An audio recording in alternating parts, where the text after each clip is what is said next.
Mission Christian Radio presents The Seventh Son, the story of King David of Israel, written for radio in 13 episodes by Colm Flanagan. Episode 13 is entitled The Final Curtain Falls.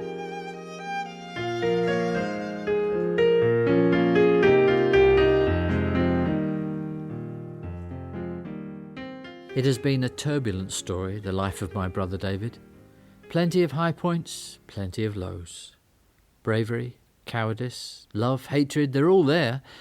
But above everything else, I can say of my brother that he loved the one true God. And it was clear that the Lord loved him. You might think that from some of the stories I've recounted, that his whole life was one of never-ending strife. But of course, there were periods when the kingdom was at peace, and men and women lived secure in the knowledge that their king was on his throne, and their families safe as they went about their daily lives. One day, David and I went out into the countryside. He was in a very quiet mood. What is it, David? Something's bothering you, isn't it? You know me too well, my brother. And? And you don't give up easily, do you? No. So, what is it? It's the succession. Ah. Yes. Amnon is dead. So is Absalom. Sons I loved, but deep down I suppose I knew they would never succeed me. Their mothers were not followers of the Lord, and I know my successor must be a true child of Israel. Which leads you to? To my son Solomon, Bathsheba's child. I suppose he's the logical choice. Yes, I think so. Do you remember Nathan's words when he was born? The Lord has given the name Jedediah, loved by the Lord. He never said that about any of the others. And also, Solomon himself loves the Lord. He told me a story recently. Oh, what was that? Well, he came to me one day while he was still very young. "My father," he said in that slightly all-grown-up voice he sometimes used, "my father, when I become king, I will ask the Lord a favour." And I said, "Oh, when you become king, will you indeed, young man?" "Oh, yes," he replied. "I will ask the Lord to give me wisdom, to be a good ruler, just like you. What do you think, Father? Is that a good thing to ask?" And what did you say to that? What could I say? I told him it was an excellent idea, and he ran off, no doubt, to tell his mother. Actually, when I think about it, maybe I should have asked the Lord for wisdom more often. It might have saved me and other people from a lot of heartache. And there's another thing. What's that? The temple to the Lord. The one you wanted to build years ago, but the Lord stopped you? Yeah, that's right. I know I'm not the one to build it, but the Lord didn't tell me not to plan for it. I've been recruiting skilled workers from all over the land, even from abroad, and the best materials. I've had plans drawn up so that when the time comes, when Solomon takes over, the work can begin quickly. It'll be a wonderful building, David. Yes, of course, but you know what I've come to realise? It's that the Lord's real temple isn't a building. Well, of course he's everywhere. He doesn't just live in a single temple like the gods of the Philistines and the other pagans. No, it's not just that. It's us. We are his people. He lives in us, and he loves us so much. That's the amazing thing, brother, that this great God should love people like us, who let him down so very often.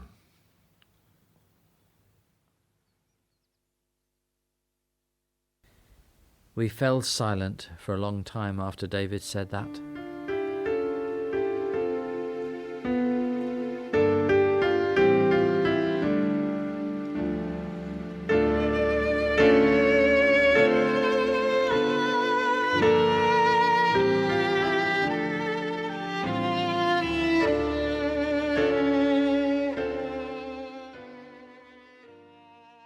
Of course, my brother was a mixture, as we all are.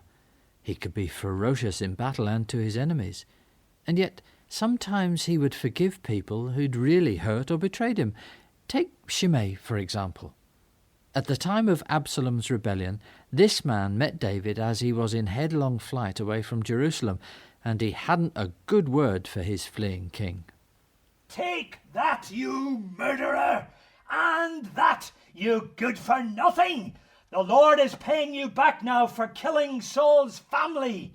You stole his kingdom, but now it's time for a taste of your own medicine. Ha ha! The Lord has given your kingdom to Absalom.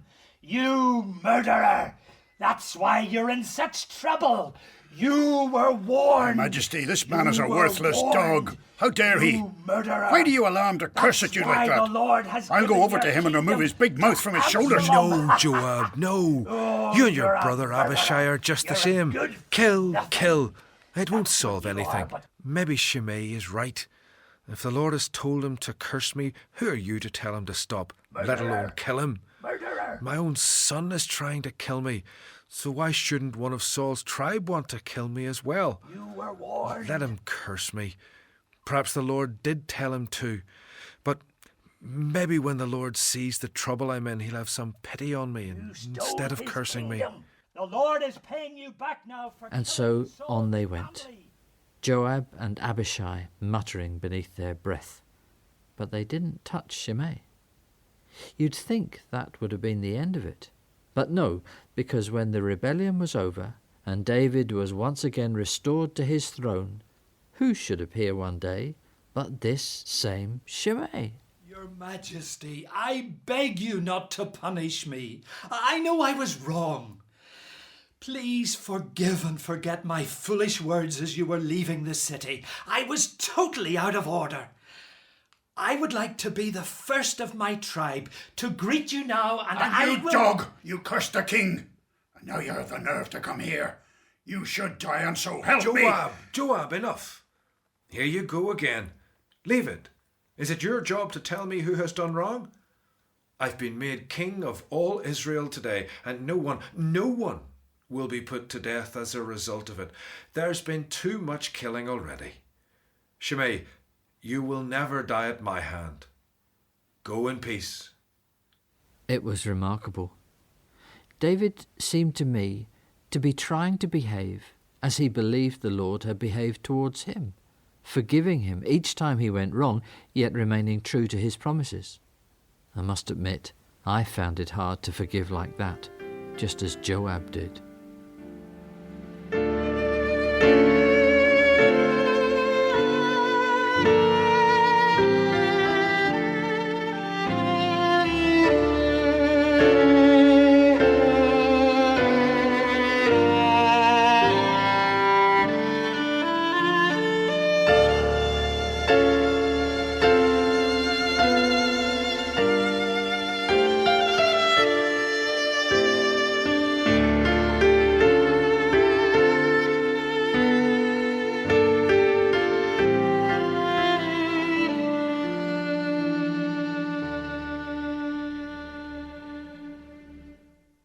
But he was getting old, we could all see that. And for the first time, I wondered if maybe I would outlive my kid brother. I suppose when you had the life he did, things take a toll. He told me he had terrible trouble sleeping. He couldn't get warm in bed. Some of the court thought that the solution to that would be to have a young woman share his bed, and one did. I suppose it helped a bit. And slowly, the realization grew in me that he really was dying. Bathsheba, Solomon, we all knew it. At the end, there was only me with him. He could still summon up strength for a time, and one day we went out of the city, just as we'd often done before, only now slowly, taking plenty of rests. I had to support him for much of the way, and he leaned on a staff he took with him, a shepherd's staff, just as he'd used to, in those far-off days, looking after Jesse's flocks. Just like I used to hear all around me as a shepherd boy. Hey, brother. Yes, David. It reminds me of that song I used to sing. Do you remember? Oh, which one was that, David? You've written so many. Yes, but this one was special. You, Lord, are my shepherd. I will never be in need. You let me rest in fields of green grass. You lead me to streams of peaceful water. and you refresh my life. You're true to your name, and you lead me along the right paths. I may walk through the valleys as dark as death, but I won't be afraid. You are with me, and your shepherd's staff makes me feel safe. That's a part I particularly like, David. You treat me to a feast while my enemies watch. You honour me as your guest, and you fill my cup until it overflows. Your kindness and love will always be with me each day of my life, and I will live forever in your house, Lord.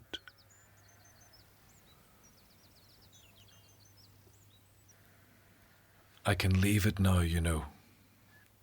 I expect you'll join me soon too. We can't be separated for long, David. You've been such a support for me all my life, even when we disagreed. I never told you how much that meant, and I should have listened to you more often than I did. But one thing I do know for certain, God will never break his promise to me. God's promise is complete and unchanging.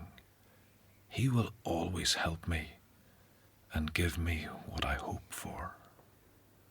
Those were his last words to me, or to anyone else on this earth. Sitting there, thinking of the Lord, my brother David passed into the presence of the one he loved more than anyone or anything else.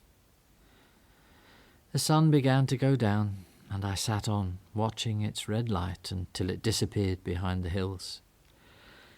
I got up, a little stiff, and made my way back to Jerusalem. There'll be official mourning, of course, once the news got out. But I knew, for all the sadness, there'd be joy, too, in the life of one of whom it could truly be said that the Lord loved him greatly. And I have been privileged to know such a man as my brother.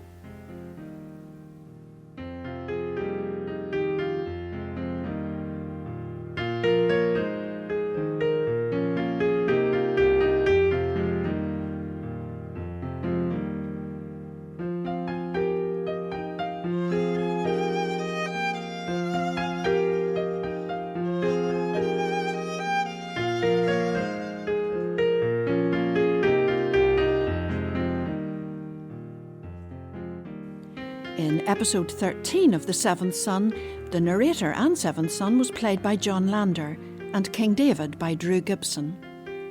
Other parts were played by members of the Commission Radio Drama team. The play was produced in Belfast at Commission Studios by Colm Flanagan.